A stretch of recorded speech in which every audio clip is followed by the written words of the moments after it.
ये टावर्स बारूद के ज़रिए एक धमाका किया जाएगा और इन्हें धराशायी कर दिया जाएगा।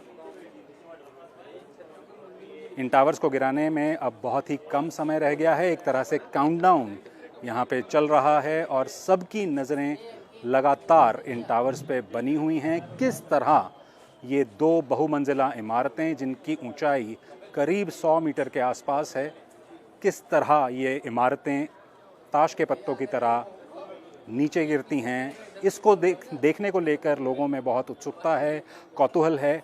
इस इलाके में एक बहुत बड़ी बैरिकेड दी गई है। इन टावर्स के आसपास लोगों को आने जाने की इजाज़त नहीं है। साथ की रेजिडेंशियल जो कॉलोनीज़ हैं वो खाली करवा ली गई हैं, लेकिन इन टावर्स से दूरी पर जो कुछ बहुमंजिला इमारतें हैं वहाँ पे लोग अपनी छतों पर और अपनी बालकनीज़ में आकर इन टावर्स के गिरने का नज़ारा देखने की कोशिश कर रहे हैं। हम इसी तरह की बिल्डिंग में हैं जो इन टावर्स से करीब 1 किलोमीटर के फासले पर स्थित है और दिनों से, कई महीनों से तैयारी चल रही थी इन टावर्स को गिराए जाने की। आपको याद दिला दें, पिछले साल सुप्रीम कोर्ट ने इलाहाबाद हाई कोर्ट के उस फैसले पर अपनी मोहर लगाई थी जिसमें यह फैसला किया गया था कि इन दोनों टावर्स को ध्वस्त किया जाएगा। इन्हें ध्वस्त करने की वजह यह है कि वायलेशंस पाए गए नॉर्म्स में। बहुत से नियमों और कानूनों को ताक पर रखकर इन दो टावर्स को बनाया गया। जिस तरह की इजाज़तें सुपरटेक को मिली थीं, उन इजाज़तों की अवहेलना करके और जिस तरह से एक भ्रष्टाचार का एक मसला इस पूरे प्रकरण में सामने आया कि जिस तरह से इजाज़तें जो मिली उससे कहीं अधिक जाकर बिल्डर ने ये कंस्ट्रक्शन की। इस टावर के एक तरफ ATS विलेज नाम की एक हाउसिंग सोसाइटी है, दूसरी तरफ एमरल्ड कोर्ट नाम की एक सोसाइटी है। एमरल्ड कोर्ट जो सोसाइटी है वो सुपरटेक बिल्डर द्वारा ही बनाई गई है और गौरतलब बात यह है कि एमरल्ड कोर्ट का एक हिस्सा सुपरटेक ट्विन टावर्स से महज 9 मीटर की दूरी पर है। ये इतना कम फासला है कि देखने से ऐसा प्रतीत होता है कि जब ये टावर्स गिरेंगे तो क्या एमरल्ड कोर्ट का वो वो जो स्ट्रक्चर्स हैं, वो जो बिल्डिंग्स हैं, क्या वो बिना किसी नुकसान के बच पाएंगी? ये एक बहुत बड़ा सवाल सभी लोगों के मन में है और तरह तरह के अरेंजमेंट्स किए गए हैं। जैसे ही अब से कुछ मिनटों के बाद इन टावर्स का डेमोलिशन शुरू होगा, एयर स्पेस इस पूरे इलाके का बंद कर दिया गया है। ये बताया जा रहा है कि जैसे ही ये टावर्स गिरेंगे एक मिट्टी और धूल का एक गुबार उठेगा और जो कई दिनों तक इस इलाके में रहने की आशंका जताई जा रही है। सेहत को लेके बहुत सी चिंताएं जताई जा रही हैं।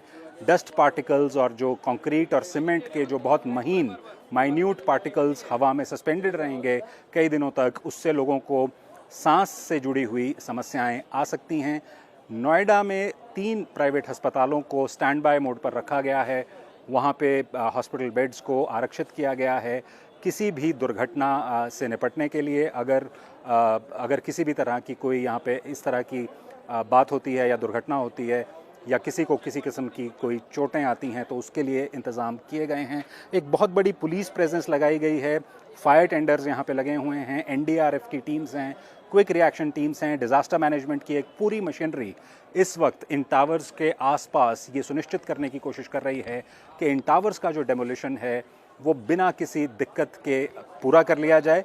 और मैं अपने सहयोगी सिराज से दरख्वास्त करूँगा कि वो अपने कैमरे को पैन करें और इन टावर्स के ऊपर उसे रखें और किसी भी क्षण ये टावर्स, जिस तरह से बताया गया है कि 2:30 बजते ही एपेक्स और सयान, ये 2 टावर्स हैं, इनमें बारूद को चिंगारी दिखाई जाएगी।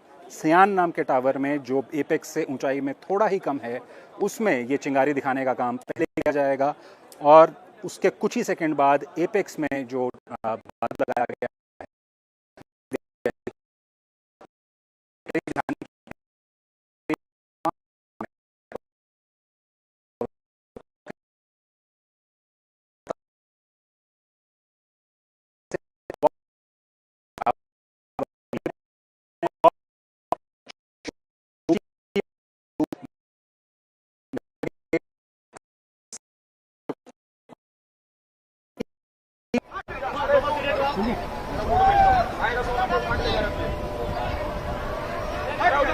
बदतमीज है ही, पता नहीं क्या क्यों कर रहे हो?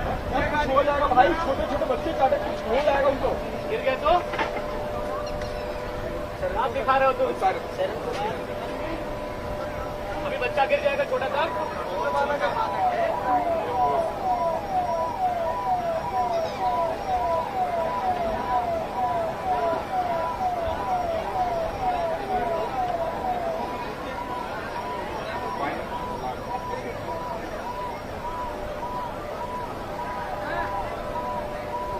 फ्रेम देख लीजिए रेडी।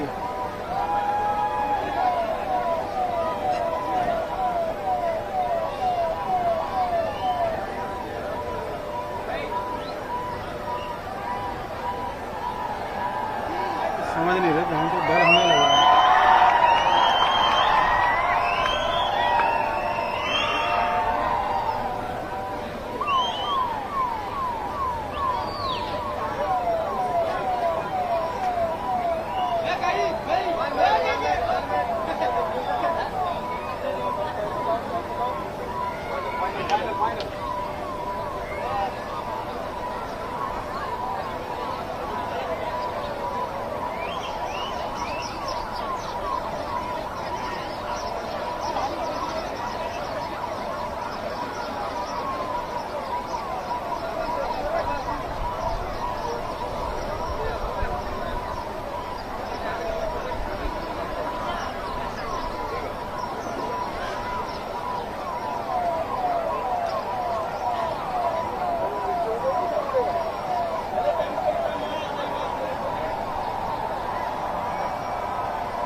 कट करके रोल कर लो। क्या टाइम हो गया? 2:30।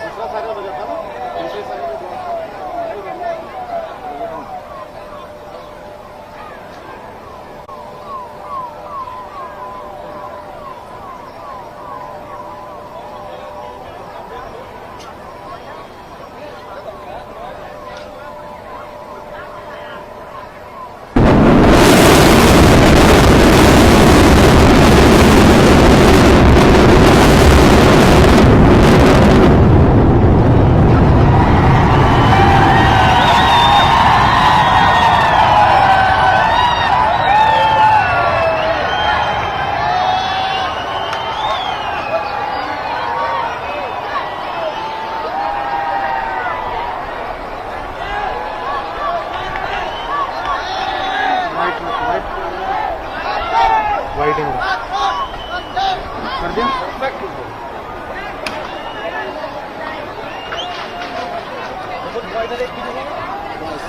देखो कहाँ तक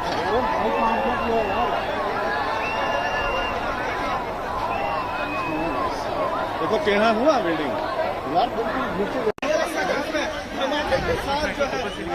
के गुबार में पूरी तरह समा गए हैं और आखिरकार कई महीनों की तैयारी के बाद इन ट्विन टावर्स को आज ध्वस्त कर दिया गया है। और जैसा कि कंपनी का दावा था, इसे ध्वस्त करने में जो समय बताया जा रहा था 12 सेकंड का, यहाँ से देखने पर ऐसा लग रहा है कि जिस तरह के दावे और जिस तरह के आश्वासन दिए जा रहे थे, जो कार्रवाई है वो बिल्कुल उसी तरह से हुई है। टावर्स को गिरने में बिल्कुल भी कोई ज़्यादा समय नहीं लगा है। लेकिन अब बड़े सवाल इसके बाद शुरू होंगे, लेकिन उसके बारे में हम चर्चा थोड़ी देर में करेंगे। मैं अभी सिराज से ये दरख्वास्त करूँगा कि वो आपको ये नज़ारा लगातार दिखाते रहें कि जहां अभी थोड़ी देर पहले तक सुपरटेक ट्विन टावर्स खड़े थे, अब वहां पर धूल, मिट्टी और धुएं के गुबार के सिवाय और कुछ भी नहीं है।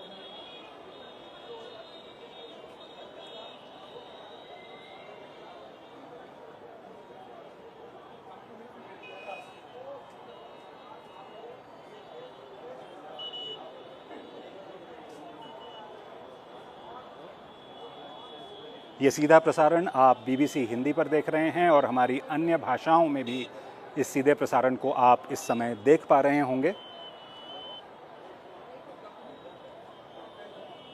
आज के दिन की सबसे बड़ी खबर भारत से यही है कि 2 बहुमंजिला इमारतें, 100 मीटर ऊंची 2 बहुमंजिला इमारतें, जिन्हें भारत की सुप्रीम कोर्ट ने पिछले साल अवैध ठहराया था, आखिरकार महीनों की तैयारी के बाद आज उन दोनों इमारतों को ध्वस्त कर दिया गया है, उन्हें नीचे गिरा दिया गया है।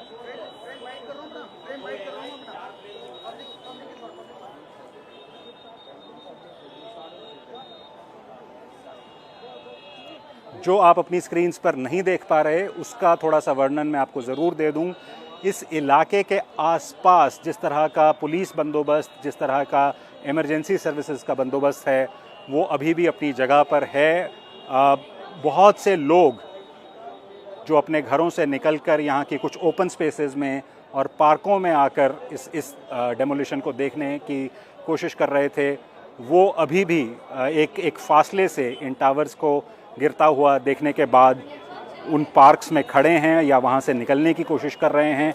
और माहौल यहाँ पर एकदम उत्सुकता से और कौतूहल से भरा हुआ है। जैसा कि मैं कुछ देर पहले भी आपको बता रहा था कि यहाँ की आसपास की सोसाइटीज़ में जो बहुमंजिला इमारतें हैं, लोग अपनी बालकनीज़ में आकर इन टावर्स के डेमोलिशन को देखने के लिए काफ़ी देर से खड़े हुए थे। और आखिरकार जहां सुपरटेक ट्विन टावर्स अभी चंद मिनट पहले आपको खड़े दिखाई दे रहे थे, अब वो टावर्स वहां पर दिखाई नहीं दे रहे हैं। इस डेमोलिशन के बाद जो बताया गया है कि 60 से 70 हज़ार टन का मलबा इस साइट पे इकट्ठा होने जा रहा है, जिसमें से कुछ मलबा ऐसा होगा जो इस साइट पे जो गड्ढा बना है इस डेमोलिशन के बाद, उस गड्ढे को भरने के लिए इस्तेमाल कर लिया जाएगा। लेकिन जो बाकी मलबा और मिट्टी बचेगी, उसे यहाँ से हटाने में करीब 3 महीने का समय लगेगा और हज़ारों ट्रक्स को दिन रात यहाँ से उस मलबे को हटाना होगा और एक डिस्पोजल साइट पे ले जाके उस मलबे को डिस्पोज़ करना होगा। ये एक लंबी प्रक्रिया होने जा रही है और अगले कुछ महीनों में ही ये साफ़ हो पाएगा कि ये कितना समय लगता है इस पूरे मलबे को यहाँ से हटाने में। इस टावर के साथ की बिल्डिंग्स जो अब हमें कुछ नज़र आने लगी हैं इस धुएँ और धूल के गुबार के बीच, ये देखना बाकी है कि उन बिल्डिंग्स की क्या स्थिति है, उन बिल्डिंग्स में क्या कोई नुकसान पहुंचा है, कोई दरारें आई हैं या और किसी तरह का नुकसान इन स्ट्रक्चर्स को पहुंचा है। उसका एवैल्यूएशन प्रशासन और जिस कंपनी एडिफिस इंजीनियरिंग ने ये डेमोलिशन किया है, इनकी एक मिली-जुली टीम इसका अवलोकन अब से कुछ ही देर बाद करेगी।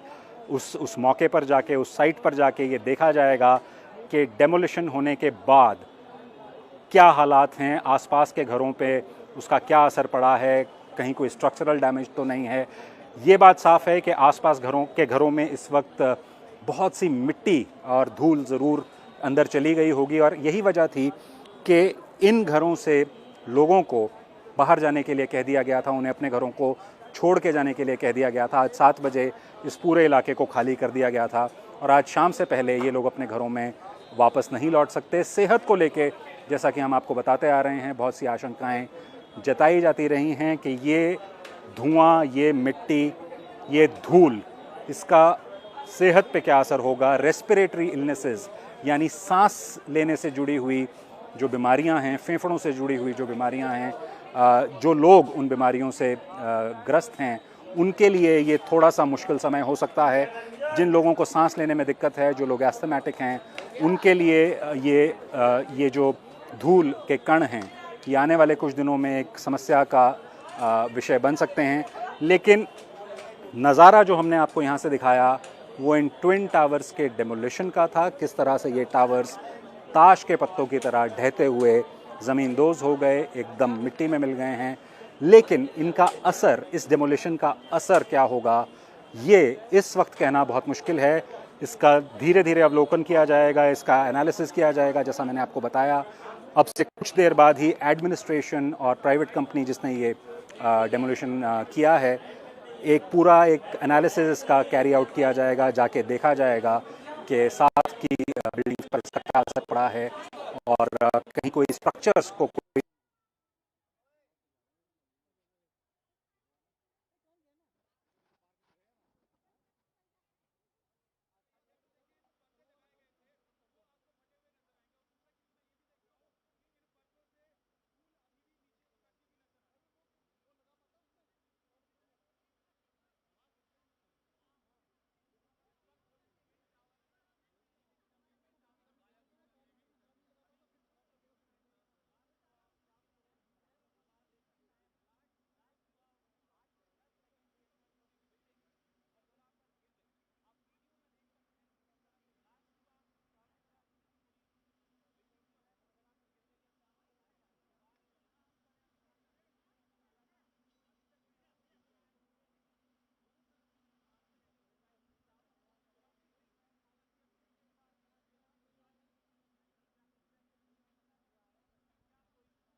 एपेक्स और सयान, जो सुपरटेक ट्विन टावर्स के नाम से भी जानी जाती रही हैं, ये दोनों इमारतें बारूद लगाकर आज ध्वस्त कर दी गई हैं, उन्हें ज़मींदोज़ कर दिया गया है। और आप देख सकते हैं जहां ये दो टावर्स कुछ पल पहले खड़े थे, वहां पर अब जो नज़र आ रहा है वो सिर्फ एक मलबे का ढेर है, एक छोटा सा मलबे का पहाड़ आप देख सकते हैं जो आपको उस जगह पर दिखाई दे रहा है। इसके साथ बाईं तरफ पर आपको स्ट्रक्चर नजर आ रहा है, वो एमरल्ड कोर्ट सोसाइटी का स्ट्रक्चर है। इसी बिल्डिंग को सबसे ज़्यादा खतरा था सुपरटेक ट्विन टावर्स के डेमोलिशन से।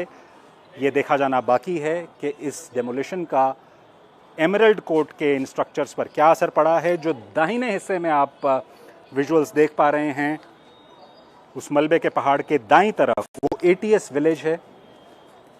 सुपरटेक ट्विन टावर्स और एटीएस विलेज के बीच फिर भी थोड़ा सा ज़्यादा फासला था, तो आशंका कम जताई जा रही थी कि शायद एटीएस विलेज के स्ट्रक्चर्स को इतना ज़्यादा डैमेज नहीं होगा। लेकिन इस स्थिति में अभी ये कहना बहुत ही मुश्किल है कि क्या इन बिल्डिंग्स को, इन टावर्स को किसी किस्म का नुकसान पहुंचा होगा या नहीं। वो एक एनालिसिस और एक अवलोकन के बाद ही इस बात को कहा जा सकेगा कि इस डेमोलिशन का आसपास की बिल्डिंग्स के ऊपर क्या असर पड़ा है। मैं सिराज से दरख्वास्त करूंगा कि वो इसी नज़ारे पे बने रहें और आपको नज़दीक से दिखाते रहें वो जगह जहां पे कुछ मिनट पहले सुपरटेक के ट्विन टावर्स खड़े थे, और अब आपको वहां जो नज़र आ रहा है वो सिर्फ एक मलबे का पहाड़ है।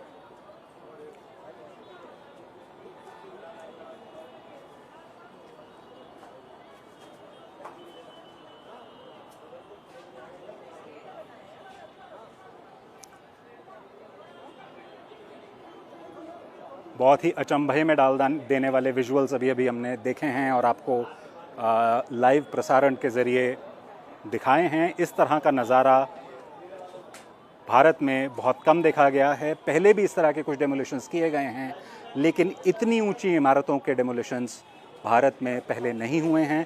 तो ये एक बहुत बड़ा केस स्टडी के तौर पर भी इसे देखा जा रहा है कि इस तरह के डेमोलिशंस करने में कितने सक्षम हैं भारत की अथॉरिटीज़ और भारत की एजेंसीज़।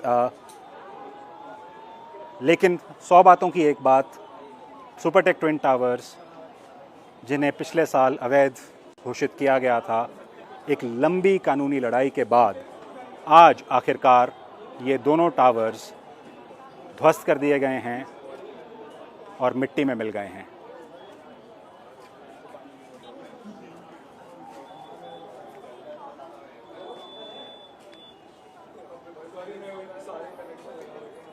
और इस ब्रॉडकास्ट में आपका हमारे साथ जुड़ने के लिए बहुत बहुत धन्यवाद। ख़त्म करने से पहले इस नज़ारे को देखकर मुझे कवि गोपाल दास नीरज की कुछ पंक्तियाँ याद आ रही हैं जो मैं आपसे साझा करना चाहूँगा। उनकी एक कविता में उन्होंने कहा था, स्वप्न के फूल से मीत चुभे शूल से, लुट गए सिंगार सभी बाग के बबूल से, और हम खड़े खड़े बाहर देखते रहे, कारवां गुजर गया गुबार देखते रहे, कारवां गुजर गया गुबार देखते रहे। मेरा नाम राघवेंद्र राव है, मेरे साथ कैमरा पर मेरे सहयोगी सिराज अली ये सीधा प्रसारण लेकर आपके सामने उपस्थित हुए। बीबीसी से जुड़ने के लिए आपका बहुत बहुत धन्यवाद।